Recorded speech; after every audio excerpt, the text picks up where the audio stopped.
definitions of a term that we use but may not always appreciate its full meaning.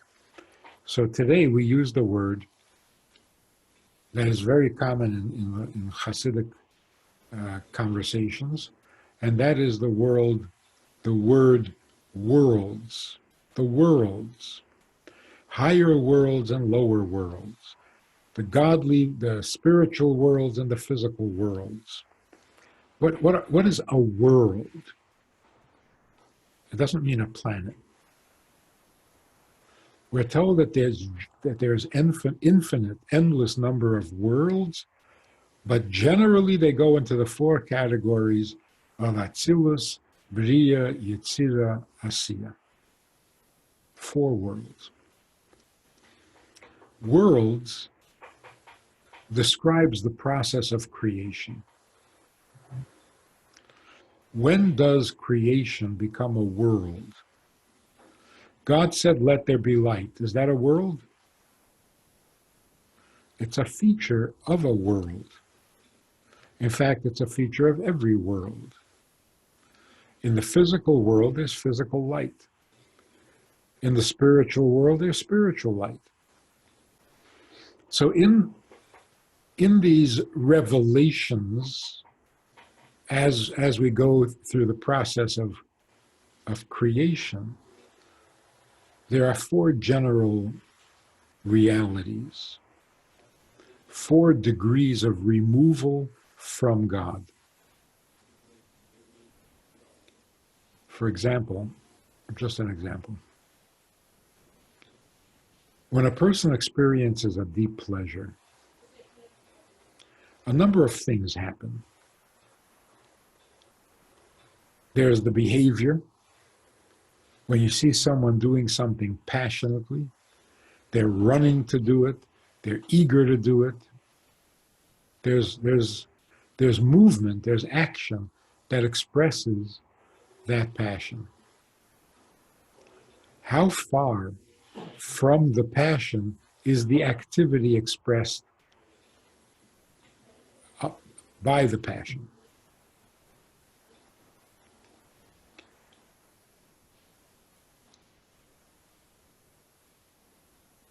We could say that the activity, the running, is an expression of the passion, but it has moved far away from its origin. Because the passion is a sensation or a feeling in the heart or in the mind, whereas running is in the feet. Contrast that with the pleasure that shows up in the face of the person who is experiencing the pleasure. That shine. The shine is expressing the pleasure, but it doesn't go very far from its origins, from its source. In other words, the shiny face is not something you choose to do as an expression of the pleasure. It's inseparable from the pleasure itself. That's why it's involuntary, it's not intentional, it's not pre-planned, it's just what it is. So something can be removed from you to a great distance, other things can be removed from you with a tiny distance, or maybe no distance at all. So let's say the world of Atzilus, the highest of all worlds, it's barely a world. It's just God being known. So the world of Atzilus, the souls of Atzilus, know God thoroughly, intimately, without any blockage, without any interference, no curtains, no shades. God as God wants to be known. The result is the world of Atzilus is purely godly. There's nothing there that can't be explained, and therefore we have a definition of the highest world. A world that has barely separated from its origins. In this world, there are 10 attributes. there are souls. There are no angels. In the next world down, the world of Bria, here the separation from the source has become significant. There is now a created state. This created state is deeply conscious and aware of its creator. But now there's creator and there is creation. You might say that there's a self-awareness, the souls on the level of Bria, the angels created in Bria. They are self-aware. They know themselves, but they are overwhelmed by their awareness of God. So the awareness of God is 90% of their existence, and then there's 10% awareness of self. The next world down, the world of Yetzirah, again, in Bria, there are 10 divine attributes, Chachma, Bina, Das, kindness, love, and so on, but now they're on a removed level. They are now considered creations. Like when a person who is feeling pleasure expresses it in words, not just the shine of the face, which is involuntary and is just part of the pleasure itself. But the expression, the oral, the verbal expression of pleasure, this is already a decision. The person decides to say it, and the words come out and separate from the speaker, certainly from the pleasure that produced those words. So those words take on a life of their own, but they are very revealing of the pleasure that produced them. So if you hear the words, you hear the pleasure. In fact, you hear the pleasure so strongly, you don't even pay attention to the words. But they're there. The next world down is the world of Yetzirah. Here, self-awareness and awareness of God are equal. It's 50-50. As important as God is to me, I am important to myself. This is another step removed from God. A world coming into its own, kind of in a negative way, where it starts to forget its origins and to forget who created it, and just be self-conscious rather than God-conscious. And then, of course, we have the lowest world. In the lowest world, we are primarily conscious of ourselves. 90% of our attention goes to ourselves, and 10% goes to God, on an average.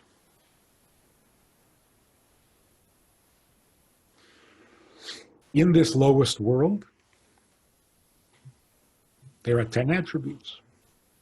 So there is the wisdom of the world of Atzilus, there is the wisdom of the world of Bria, and there is the wisdom of Yetzirah and the wisdom of Asiya. There is the kindness, the emotions of Atzilus, the kindness and emotions of Bria, and so on.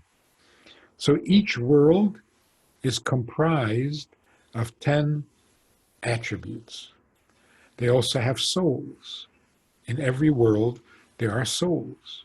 The highest of souls emanate from Atzilus, and you work your way down. Then in 3 of the worlds, there are angels. There are angels in the world of Bria, the angels in Yetzirah, and in the spiritual part of Asiya, which means like this. There are human beings who are intensely conscious of God. They never get distracted from their awareness of God. You can correctly say that that is the world of Atzilus. They live in the world of Atzilus. Another person is keenly aware of God, but also a little aware of himself, and he submits his will to God's will. He surrenders himself to God and serves God with all his heart, all his soul, and all his might. But he's conscious. There's he who serves God. That person can be said to be in the world of Bria, or what we would call a soul of Bria. And then the same is true of the world of Yetzirah, where the person is keenly aware of God, but just as much aware of himself. So it's 50-50. I'll do a mitzvah, then I'll do a sin to make up for it. I'll do something for God, then I'll do something for myself. The lowest of all worlds is the world of Asiya, where we are primarily aware of ourselves and we discuss God like some kind of a theory.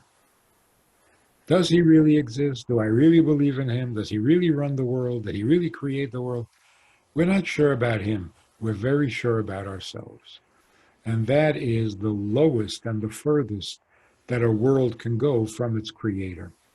Because the next step would be a world that is so separated from God that it's incapable of recognizing God.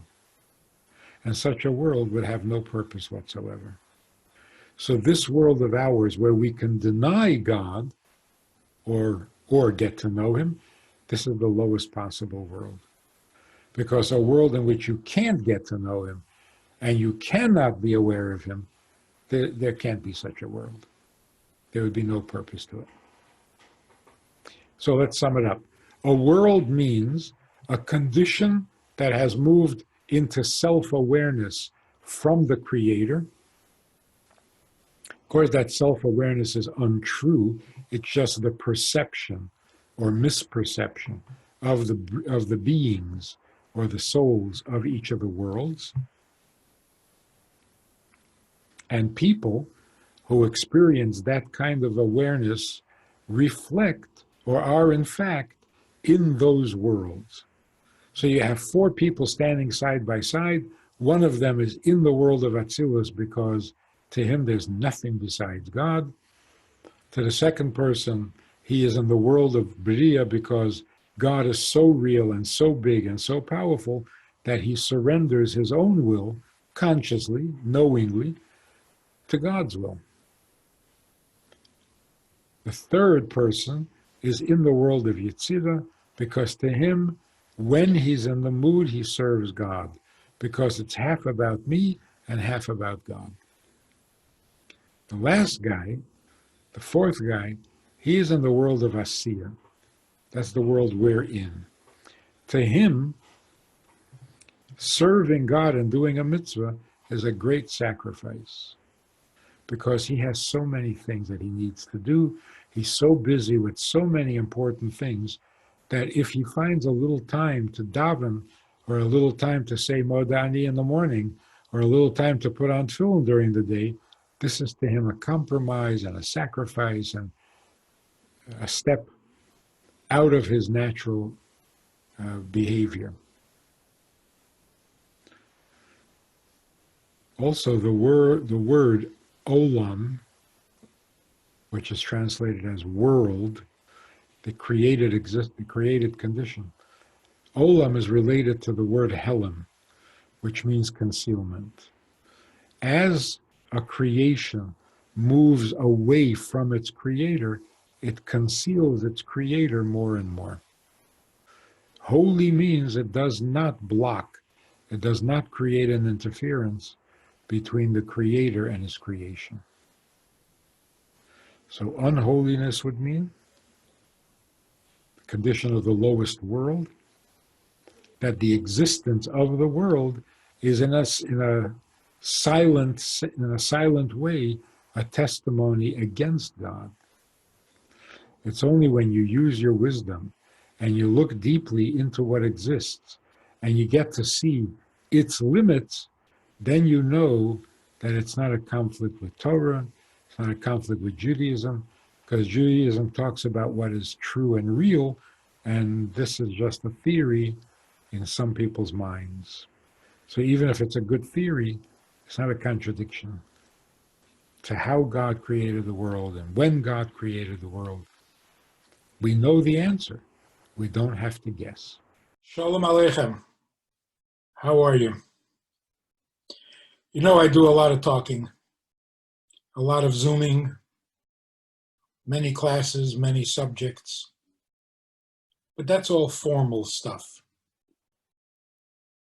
Hopefully good stuff, but formal. We also have a Wednesday night meeting that's more informal and kind of Hamish.